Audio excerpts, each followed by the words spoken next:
They say Britain isn't built on marble or might. It's built on malt. From the cobbled streets of London to the wild cliffs of Cornwall, beer has been the country's comfort, its art, and let's be honest, its best small talk starter. Today, we're off on a little journey. 30 beers, one island, countless stories. So find a comfy seat, grab a pint, or a cuppa if it's early, and let's wander across Britain one beer at a time. But before we set off, I've got to ask, where in the world are you watching from? And what time is it there? Because somewhere out there, it's the perfect time for a pint. And if you love the sound of clinking glasses, the smell of old pubs, and the charm of British stories, make sure you subscribe. Every week we uncover a new slice of British life, beer, history, and the people who keep it alive. So go on, hit that button, join the journey, and let's get pouring. Our first stop is London. If you've ever set foot in a British pub, chances are you've seen the name London Pride. It's a beer that doesn't try too hard to impress. It doesn't need to. Smooth caramel malt, a touch of fruit, a clean finish. It's the sound of laughter echoing through a Friday night pub. London Pride isn't trendy. It's timeless, like a Beatles record or a good umbrella. Just a few miles away, beneath the arches of Bermondsey, the Colonel Brewery hums quietly. It doesn't shout, doesn't advertise, doesn't even have fancy labels, but if you know, you know. Their pale ale bursts with citrus and tropical fruit, unfiltered and unapologetic. It's the taste of modern London, raw, creative, and full of energy. On the Suffolk coast, Adnams brews a ghost ship, part myth, part magic. A pale ale that dances between sweet biscuit malts and zesty lime. Locals say it tastes best with the sea breeze in your hair and chips wrapped in paper. It's crisp, coastal, and a little haunting, in the best way. Now, into Lewes, where Harvey's Brewery has been brewing since the 18th century. Their Sussex best is a time capsule. Open fermentation, wooden casks, and a taste that hasn't changed in generations. Sip it, and you're tasting living history, fruity, malty, and made by people who've never rushed a thing in their lives. From the oldest brewery in Britain comes a beer born of bravery, Spitfire. Brewed in honour of the Battle of Britain, it's malty and earthy with a proud British backbone.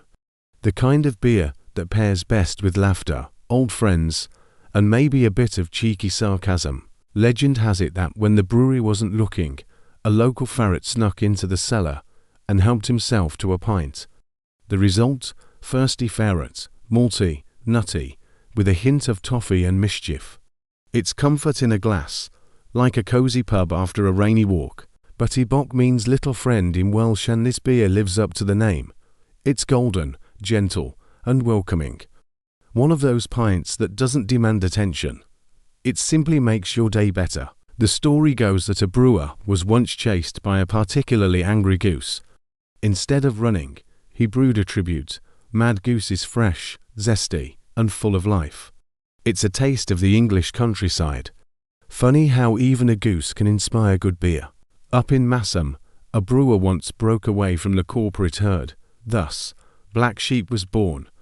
Strong, malty, a little rebellious, it's Yorkshire in liquid form.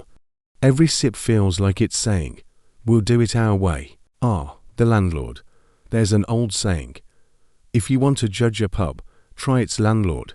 Balanced malt, floral hops, a smooth finish. This beer has won more awards than most people have had hot dinners. It's the pint you order twice without thinking. Next, an old school bitter with a modern heartbeat.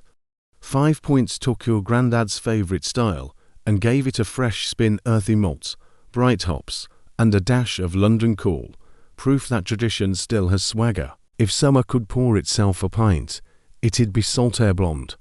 Light, floral, and as easy as a lazy afternoon by the canal. It's the kind of beer that doesn't just quench your thirst, it lifts your mood. Manchester, music, football, and now, beer innovation. Cloudwater's IPA, smooth, hazy, and bursting with tropical fruit.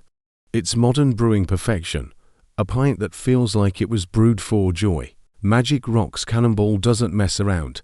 It's big, bold, and full of hops. Take a sip, and you'll feel the tropical fruit hit like a friendly punch.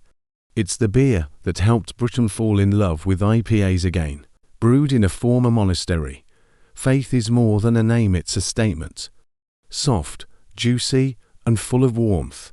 It's the taste of hope in a pint glass. Northern Monk doesn't just make beer. They make believers out of everyone who tries it. They call it Gem for a reason. Brewed near Bath, this ale is all toffee sweetness and gentle hops, comforting, balanced, dependable.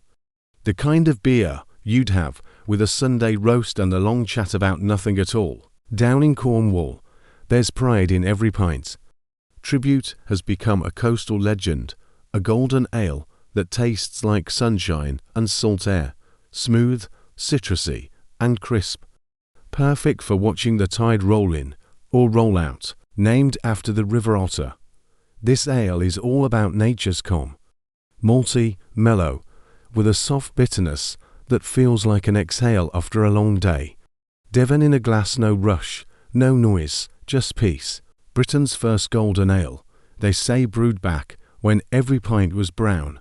Exmoor Gold broke the rules, bright, floral, alive. It started a revolution quietly, pint by pint. You can talk about British beer without Doombar, a household name that still feels personal.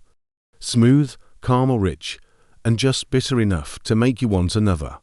It's the taste of Cornish evenings, the sound of waves, laughter, and last orders, peculiar in name and in nature.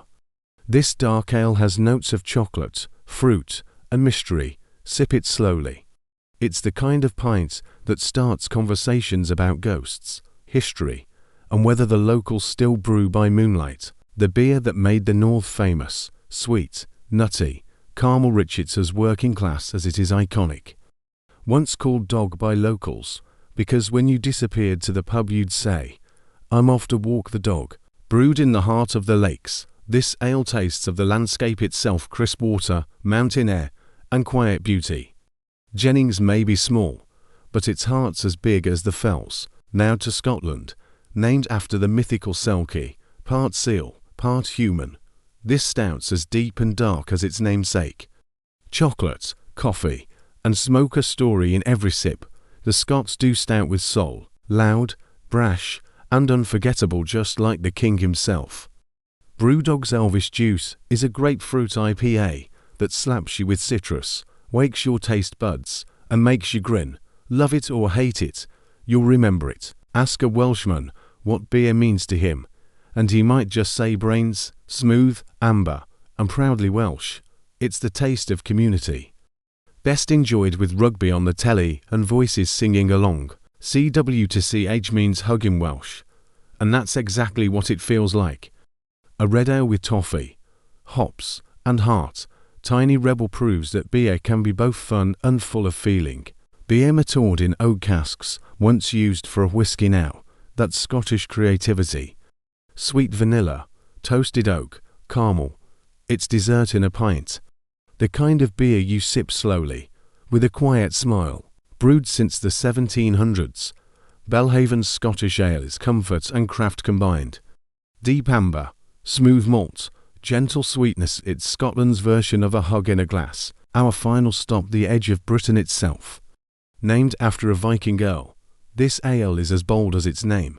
Dark fruit, caramel, a hint of danger. One sip, and you understand why they called it Skull Splitter. It's not just a beer, it's a legend. 30 beers, 30 stories, and one truth that ties them all. Britain brews not just for taste, but for connection. Every pint holds a memory, a laugh shared, a song sung, a moment paused. So wherever you're watching from, whether it's morning, night, or somewhere in between, here's a toast to the old pubs, the new brewers, and the quiet joy of a good pint. Cheers, my friend. If you've enjoyed this journey, hit subscribe and join me again next week. We'll uncover the hidden stories behind British pubs themselves. Until then, stay curious, stay kind, and don't forget your last sip.